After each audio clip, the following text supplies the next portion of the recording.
Fairly minimal amount of off-road riding experience before we came out. When we got out here, I was definitely challenged with the terrain, which was a good thing. That's what I wanted, and I had a blast. It was an epic trip.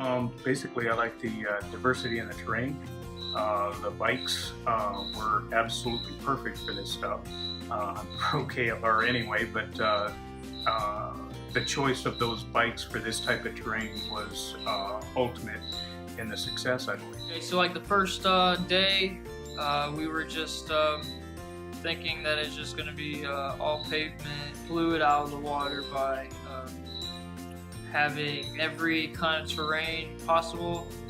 The 5 days were amazing. The biggest thing I could say about Bolivian motorcycle tours was the guides, the level of patience that Chris had with us, knowing that, you know, for a lot of us, that this was the most challenging riding we'd ever done, and just being able to you know, put up with us and just maintain a smile and a great attitude. One thing you gotta understand coming to Bolivia is that you can't look at the amount of miles or kilometers that you're actually covering, because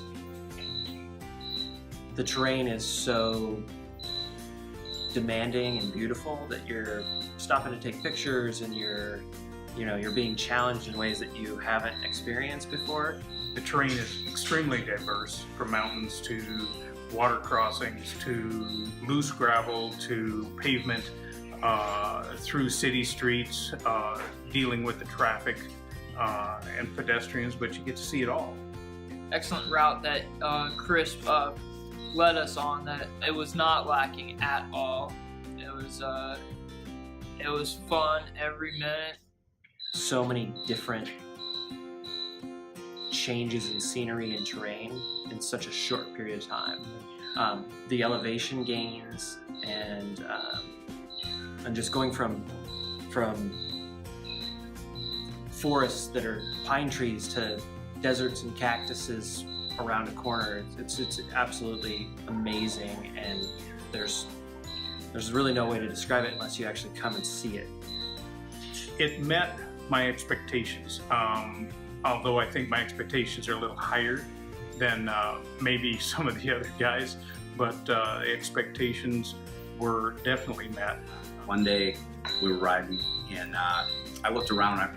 My bike went down for a pretty soft spill in the mud, and I looked around and I didn't see any road. All I saw was just a field of mud. It was as big as a football field. It was just mud all the way around me with no sign of a road.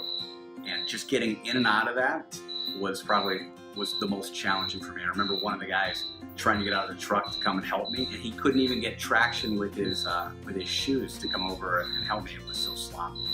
Bolivian Motorcycle Tours is an extremely well-run company. Chris, the owner, is super attentive and takes pride in making sure that everything is well taken care of. If there's any issues with the bikes whatsoever, he's up before everybody else, making sure that they're taken care of, things are adjusted properly. I would recommend anybody who has adventure in their heart. It's one of those rides, one of those adventures that if you miss it, you've missed a great adventure. Recommend that regardless of what your level of riding is, that you be willing to take a chance and know that you don't have to be an expert rider coming down to tour with these guys.